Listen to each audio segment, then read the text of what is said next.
la vraie vie se trouve au ciel. Nous sommes de passage sur la terre. Nous n'avons pas besoin de travailler dur. Nous n'avons pas besoin de travailler avec diligence, de créer des entreprises afin de pouvoir transmettre des héritages à nos enfants. Non, nous n'avons pas simplement besoin de ça. Non, tout simplement besoin de nous accrocher à Jésus, de nous accrocher au ciel en attendant le retour et l'enlèvement. Non, non, non.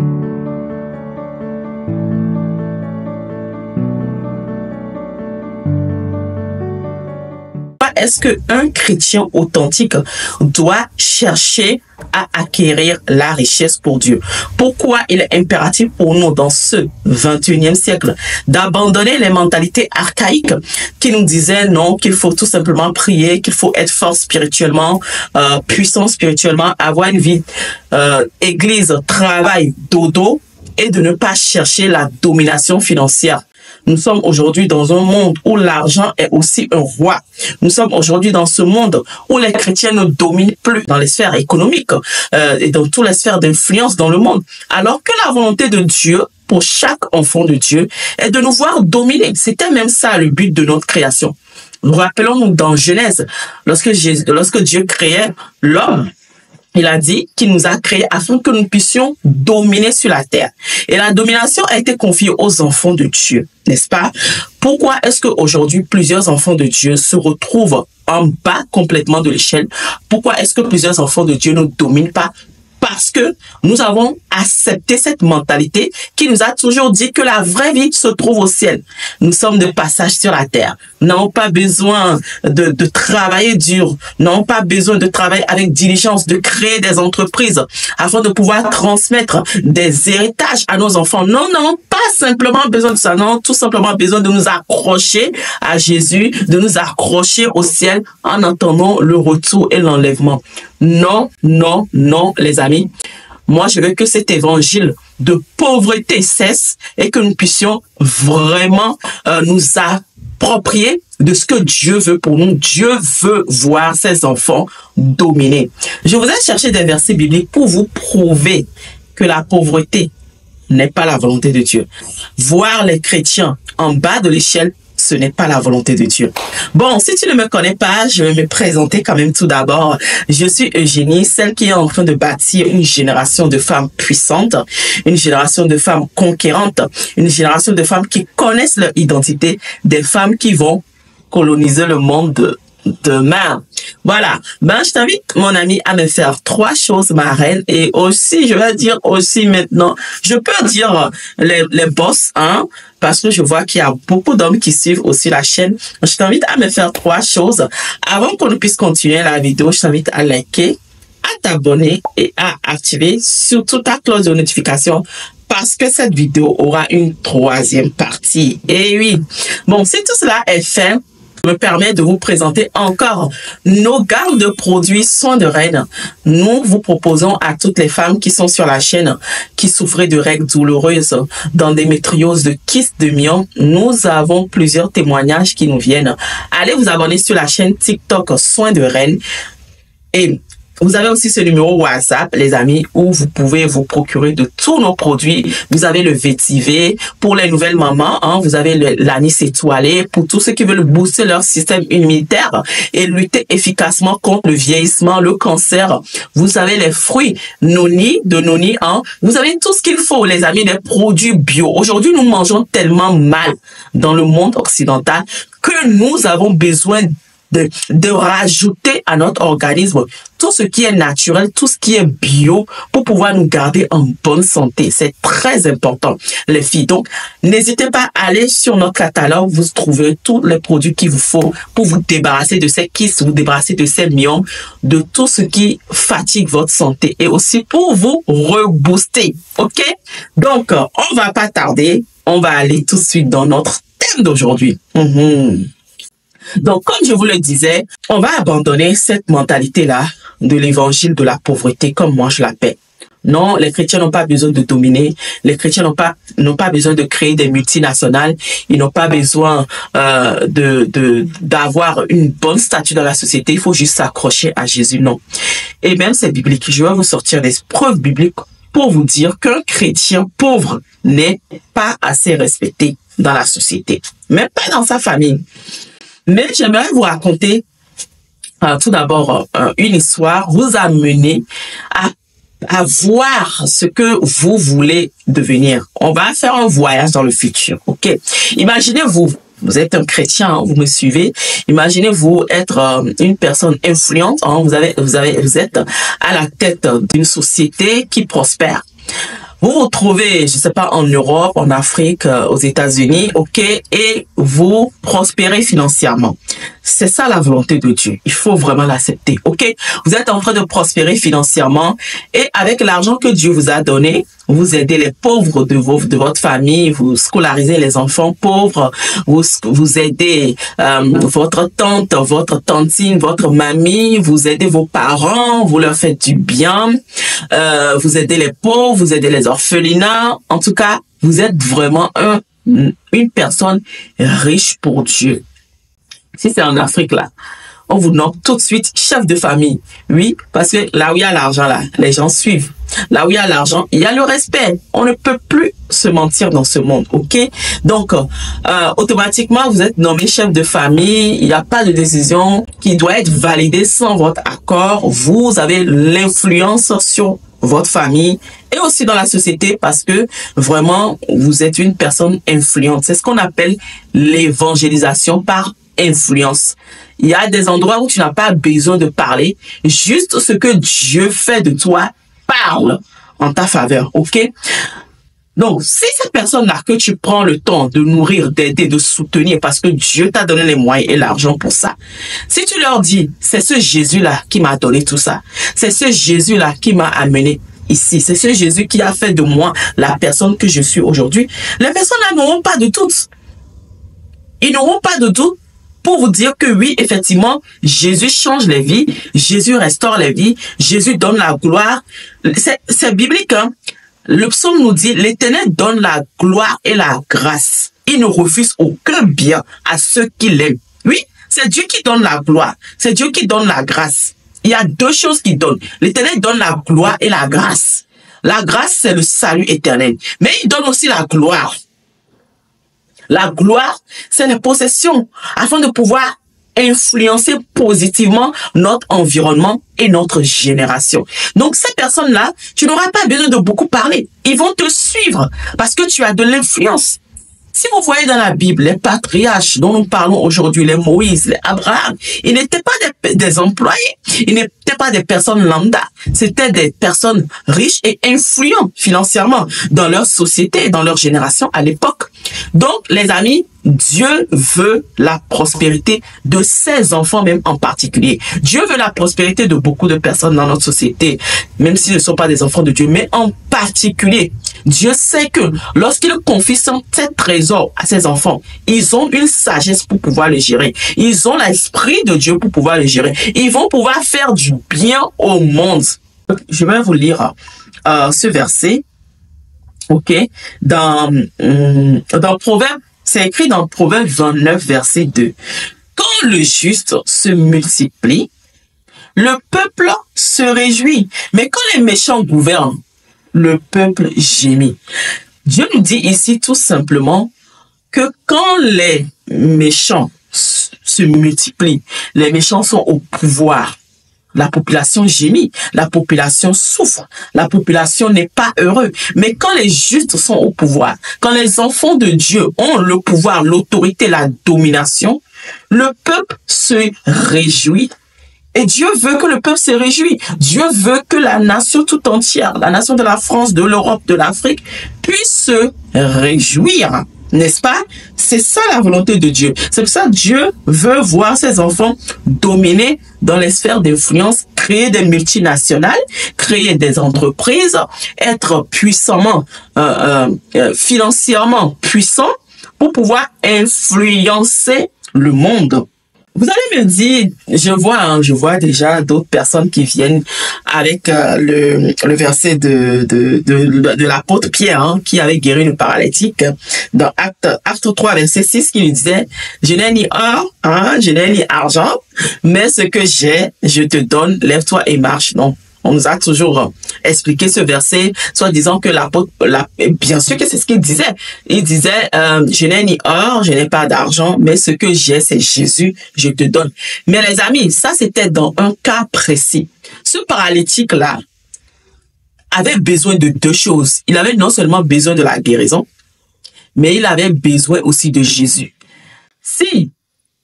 Et il avait même, sa demande même était mal orientée. Parce que lui, il demandait de l'argent à l'apôtre Pierre. Il demandait à ce qu'on puisse lui donner le pain quotidien, le pain de ce jour, qu'il puisse manger et qu'il puisse continuer dans sa vie au quotidien, demander, mendier.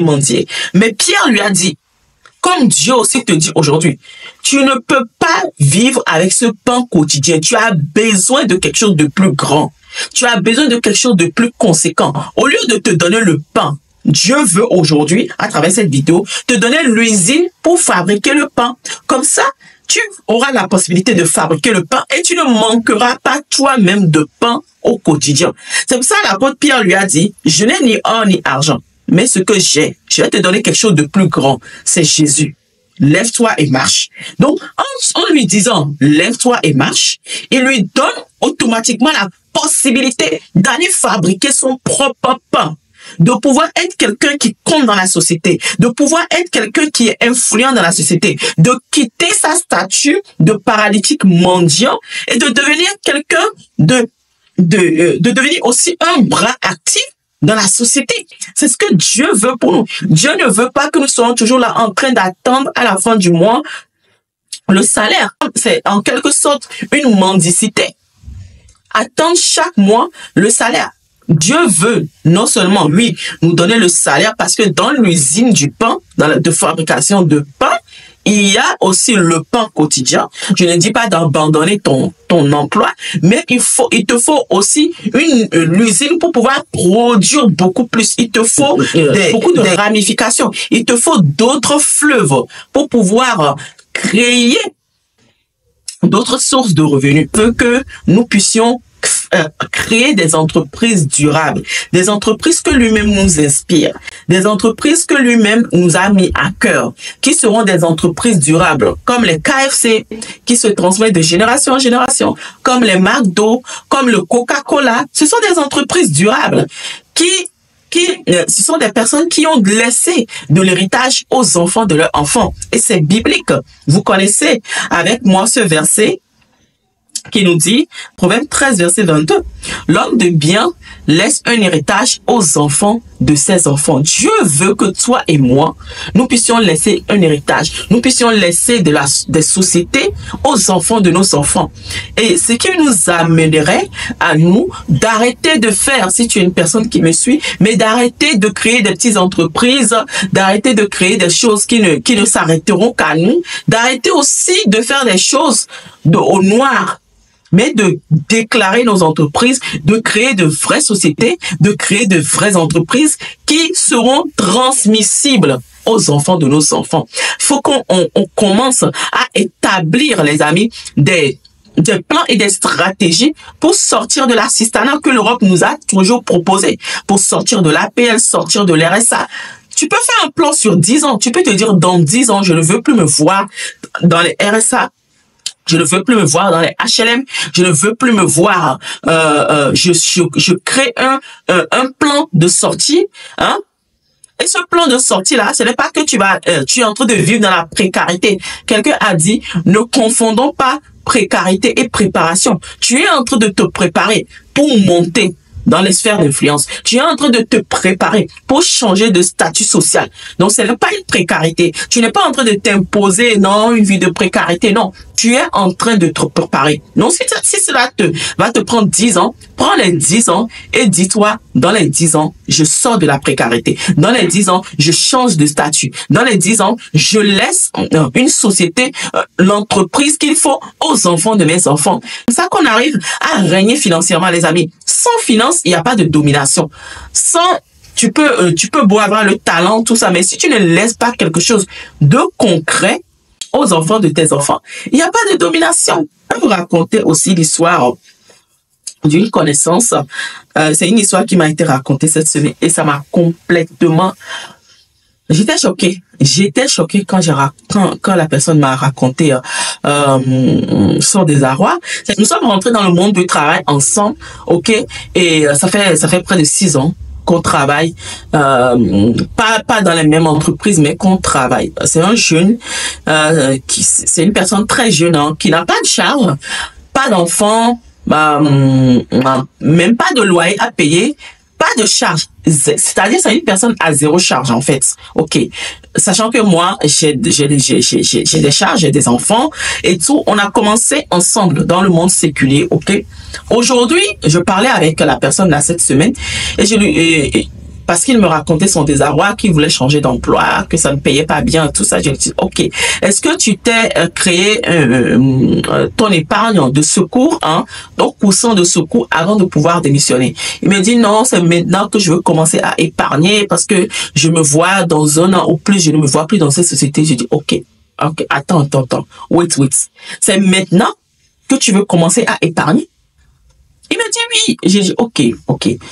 Ça fait 6 ans qu'on a commencé à travailler, qu'on est rentré dans le monde du travail. Qu'est-ce que tu as fait avec tout ton argent depuis 6 ans? Il me dit non, moi j'ai dépensé ça, je suis allé en vacances, il commence à me citer les dépenses qu'il faisait. Et j'ai dit, oh, non, c'est pas possible. Je lui ai dit, ce n'est pas possible. Tu ne peux pas me dire que ça fait 6 ans que tu travailles et tu n'as pas pu te créer de l'épargne durant 6 ans. Et c'est maintenant que tu te donnes l'ultimatum de 1 an pour pouvoir créer de l'épargne. Il me dit, oui, non, mais tu sais, c'est compliqué, c'est difficile. Je dis, mais c'est ce qu'on appelle une manque de sagesse, manque de discipline financière, manque de vision, manque de créativité. La Bible nous dit que le peuple est sans frein quand il n'a pas de vision. Quand une personne n'a pas de vision, quand une personne n'a pas d'objectif de vie, il est sans frein. C'est pour ça que je vous dis, mettez-vous un plan d'action maintenant, là, pas demain. Toi qui écoutes cette vidéo, ne dis pas demain, je vais le mettre. Aujourd'hui, now, tout de suite, mets un plan d'action en place. Dis-toi, dans 10 ans, je vais me trouver à la tête de cette entreprise. Dans 10 ans, je vais me voir en train de faire ci, de faire ça, de dominer aussi dans le monde. Parce que Dieu veut que je puisse dominer. Crée-toi un plan et commence à l'exécuter tout de suite.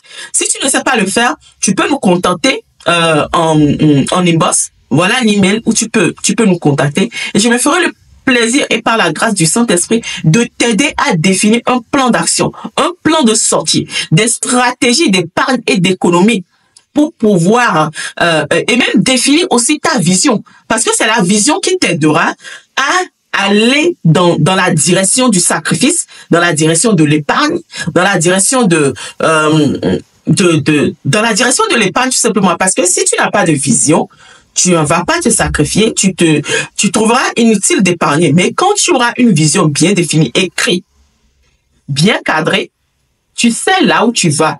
Alors, tu sauras quand est-ce qu'il faut mettre le frein à certaines dépenses, quand est-ce qu'il faut mettre le frein à certaines vacances, quand est-ce qu'il faut mettre le frein à certaines choses. Je rends grâce à Dieu et quand la personne me racontait son histoire cette semaine, je voulais tout simplement me mettre à genoux, en fait, pour remercier le Saint-Esprit d'avoir Dieu dans ma vie. C'est là où vous voyez aussi, les amis, l'importance d'avoir Dieu dans sa vie. Les reines, l'importance pour nous, enfants de Dieu, d'avoir Dieu dans notre vie, d'avoir le véritable Dieu, d'avoir le vrai Dieu, Jésus-Christ de Nazareth dans notre vie. L'importance d'avoir le Saint-Esprit et de marcher avec lui, de ne pas faire des voyages sans le Saint-Esprit, de ne pas faire des dépenses sans le Saint-Esprit, de ne pas choisir des vacances sans le Saint-Esprit, des lieux de vacances sans le Saint-Esprit. Il me disait, non, il est allé dans tel pays, il a fait telle vie. Oh! 10 ans de travail avec 0 épargne. Vous imaginez, les amis? 0 épargne. Alors que tu n'as ni charge, ni enfant, ni loyer à payer. C'est complètement scandaleux. C'est complètement scandaleux. Donc, si tu es un jeune, une personne qui me suit, tu n'as pas de charge, mais tu travailles, je vais te conseiller de prendre contact avec nous afin d'établir un plan d'épargne. Parce que si tu continues comme ça, tu es en train de saboter ton avenir. Je ferai une vidéo là-dessus. Comment les dépenses, certaines dépenses inutiles sabotent l'avenir, sabotent ton futur, sabotent le plan et les projets que Dieu a pour toi. OK? Donc, pour conclure, Dieu veut la prospérité de tous ses enfants, sans exception. Je vous laisser avec ce verset qui parle si bien et qui clôture si bien la vidéo que je vous fais aujourd'hui.